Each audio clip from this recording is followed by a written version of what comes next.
Harusnya Kementerian BUMN itu dibubarkan sebetulnya. Kita harus membangun semacam Temasek, semacam Indonesia Incorporation.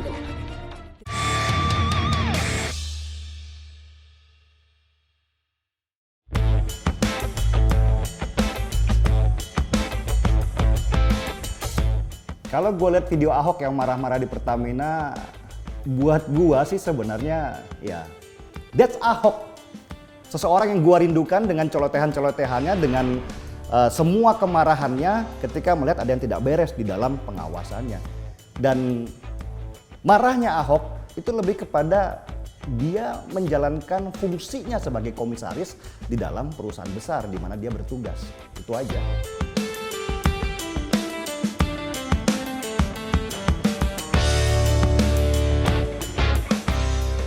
Bukan aib sih, sekali lagi gue bilang bahwa Ahok sedang menjalankan fungsinya sebagai komisaris di dalam Pertamina. Kalau dia diam-diam aja di dalam Pertamina, itu gue yang heran. Kalau Ahok teriak, ya memang harus begitu. Ahok kan sifatnya dia adalah pengawasan, mengawasi apa yang ada di dalam Pertamina. Dan cara dia untuk melakukan pengawasan itu adalah ya dengan berbicara kepada yang lain. Bahwa seharusnya Pertamina itu seperti ini loh.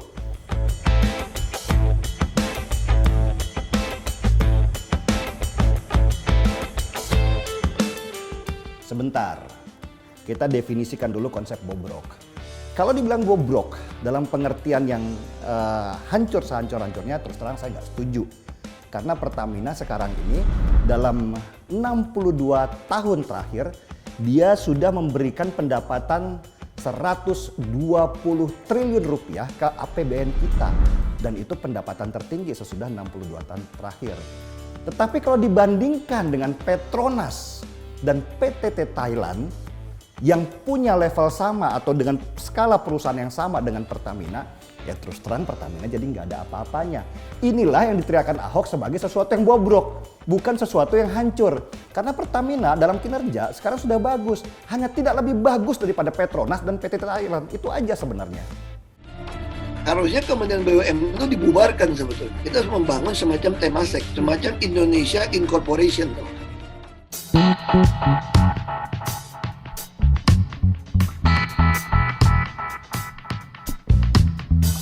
Wajarlah Ahok teriak begitu karena dia selama ini memang berpikirnya secara profesional dan manajerial. Ahok itu kan seorang manajer yang sangat baik. Buat Ahok, model-model Kementerian BUMN yang sangat birokrasi itu memang bukan sesuatu pilihan yang tepat.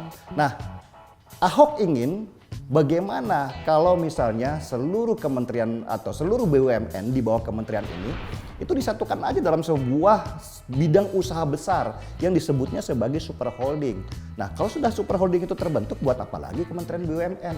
Karena super holding itu langsung bertanggung jawab terhadap presiden, tidak lagi bertanggung jawab terhadap menteri.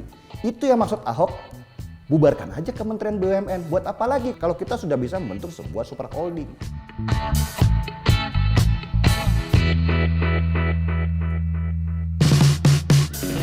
Yang jelas negara kita kan punya kekayaan sumber daya alam yang sangat besar. Dan semua negara juga begitu, mereka punya potensi kekayaan alam di sekitarnya. Jadi untuk mengelola kekayaan alam di negaranya masing-masing, termasuk negara kita, dibentuklah badan usaha milik negara. Badan usaha milik negara itu bisa melakukan pengkapitalisasian daripada aset-aset kita dan kemudian dilakukan penjualan kepada negara-negara lain untuk bisa mendapatkan pendapatan untuk negara. Itu fungsinya BUMN sebenarnya.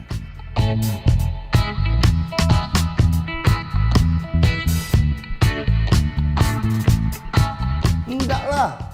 Sejak dulu juga BUMN kita udah dibilang sebagai sapi perahnya para partai politik. Sejak dulu ya gue bilang. Nah sekarang ingin ada perubahan terhadap BUMN ini supaya betul-betul bisa mendatangkan manfaat untuk negara, untuk rakyat Indonesia. Bukan lagi menjadi sapi perahan dari berbagai macam partai politik dan hanya untuk besarnya partai politik yang ada di Indonesia ini.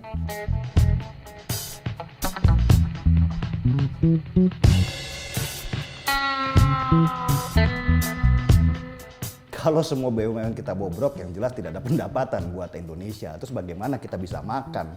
Kalau aset kita tidak ada yang mengelola, ataupun ketika dikelola semuanya hancur-hancuran. Penyakit di seluruh BUMN ini Yang gua tahu dulu ya, zamannya Orde Baru, sebelum zamannya Jokowi, BUMN tuh gemuknya nggak karu-karuan.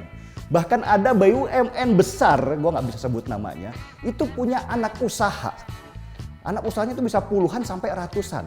Dan anak usahanya ini sama sekali tidak berhubungan sama core bisnisnya daripada BUMN ini.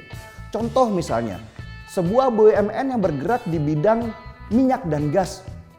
Terus tiba-tiba dia punya hotel. Untuk apa hotel? Tahu apa mereka tentang bisnis hotel? Kan gitu. Yang lebih gila lagi, mereka juga punya anak usaha di bidang laundry. Ya kan?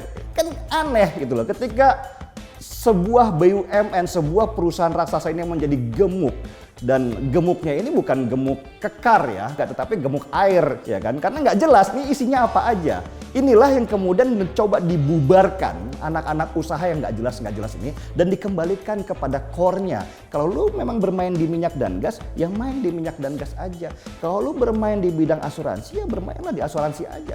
Jangan sampai lu bermain di bidang-bidang lain yang lu nggak kuasai hanya untuk bisa menempatkan orang-orang politik atau orang-orang yang memang tujuannya untuk mengeruk mereka di dalam anak-anak perusahaan itu.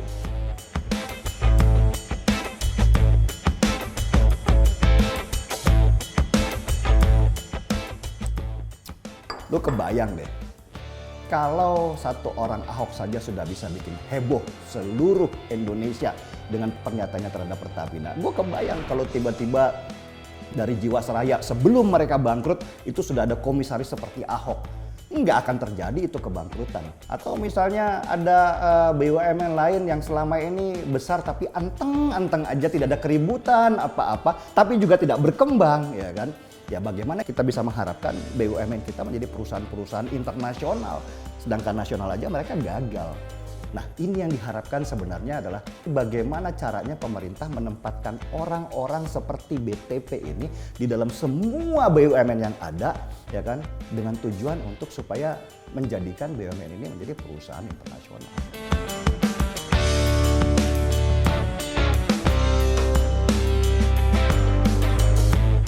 Gue bisa bilang kalau Pertamina saja tidak bersih sebagai perusahaan yang masuk Fortune Global 500, berarti BUMN yang lain juga banyak yang tidak bersih, ya kan? Sebagai contoh lah, Erick Thohir pernah nyindir atau sering dia nyindir Telkom sebagai BUMN yang ya gitu-gitu aja.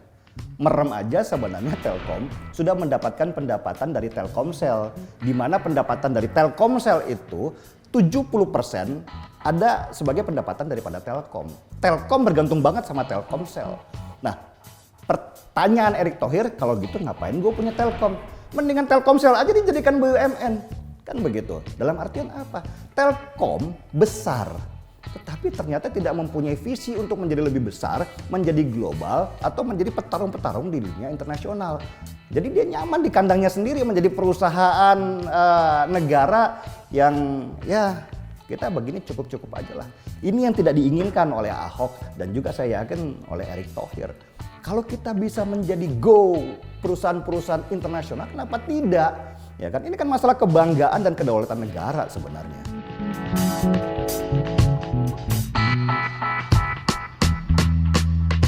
Gimana ya gue ngomongnya ya? Kalau membandingkan negara maju, kita nggak usah jauh-jauh lah ya, di Amerika atau di negara-negara maju. Kita contoh aja lah Singapura sama Malaysia ya, yang disebut sebagai saudara sekandung kita atau saudara serumpun.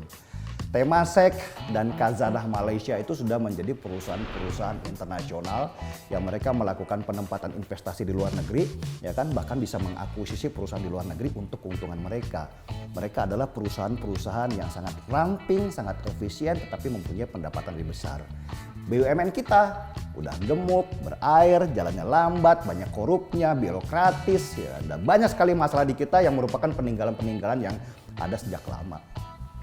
Malu juga gue bandinginnya. Ngopi dulu deh.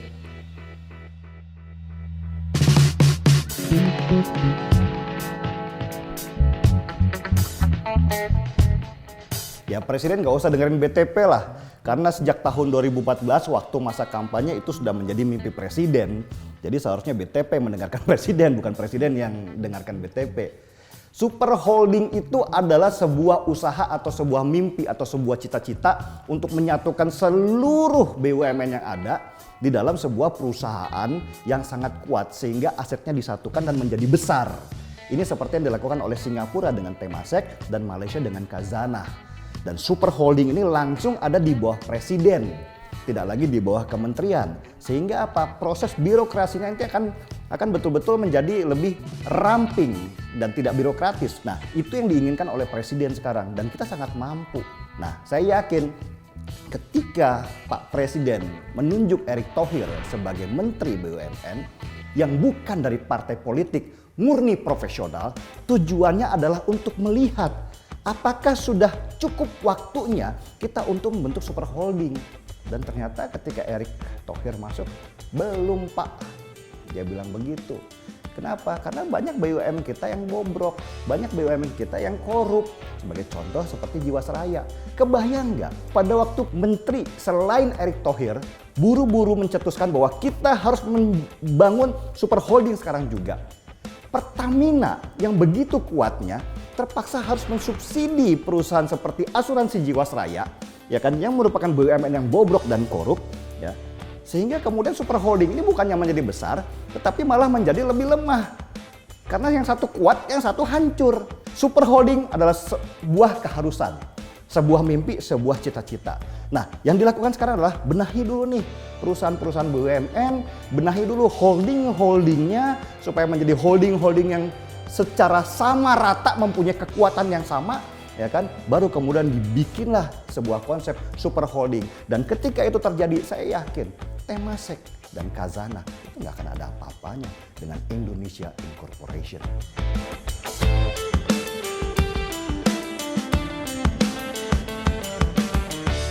Ya iyalah, orang seperti BTP ini harus ada di semua BUMN di Indonesia. Nah, kalau yang teriak bukan hanya BTP, tetapi BUMN lain seperti Telkom misalnya. Bagaimana cara bisa membuat Telkom besar? Kalau itu benahi dulu dong permasalahan di Telkom, permasalahan birokrasi, permasalahan di internal mereka supaya bisa menjadi besar. Itu yang kita butuhkan. Yang kita butuhkan dari seorang BTP ini adalah semangatnya, spiritnya. Dan ini harus ada di semua BUMN lainnya, semuanya tanpa terkecuali supaya kita bisa membangun sebuah kekuatan besar bersama. BTP sebenarnya adalah sebuah penggerak, sebuah pendobrak. Kalau seorang komisaris di perusahaan yang paling besar saja bisa teriak gitu, yang perusahaan ecek-ecek jangan diam-diam aja dong. Harusnya lo yang lebih teriak lebih kencang terhadap perusahaan lo. Kan begitu. Semangat ini dapatkan sama kalian, jangan kalian diam-diam aja, kong kali kong sama direksi, pokoknya laporan kita bagus ke DPR, ya selesailah kita bagi-bagi semuanya. Nah kalau begitu apa bedanya lo dengan perusahaan atau BUMN pada zamannya Orba? Nggak ada bedanya karena mentalnya pasti selalu sama.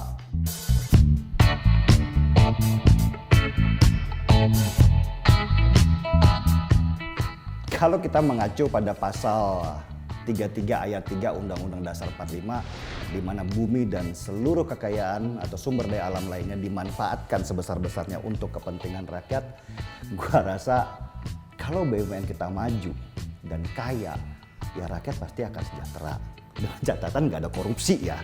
Jokowi kan pengennya begitu. Contoh seperti masalah sawit. Ketika kemudian Eropa ingin memboikot Jokowi atau Indonesia di masalah sawit ini, dengan gagah Jokowi bilang, ya sudah, kita nggak usah jualan kepada mereka, kita jualan aja kepada diri kita sendiri. Itu yang disebut berdaulat. Kenapa dia berani berpikir begitu? Karena Jokowi sudah melihat bahwa Indonesia ini kaya. Nah, ayo dong, para komisaris-komisaris, para direktur-direktur di BUMN ini, tirulah semangatnya Jokowi, semangatnya Ahok, semangatnya Erick Thohir, ya kan, sebagai sebuah semangat perubahan. Masa kalian nggak malu melihat Indonesia yang begini-begini aja? Anak gua harus bangga dong suatu saat ketika dia besar dia bilang, gua dari Indonesia, bukan kemudian malu tertunduk. Iya, gua dari Indonesia. Kan itu semangatnya sebenarnya. Oke. Kita gaspol Indonesia supaya semakin maju dari apa yang ada sekarang.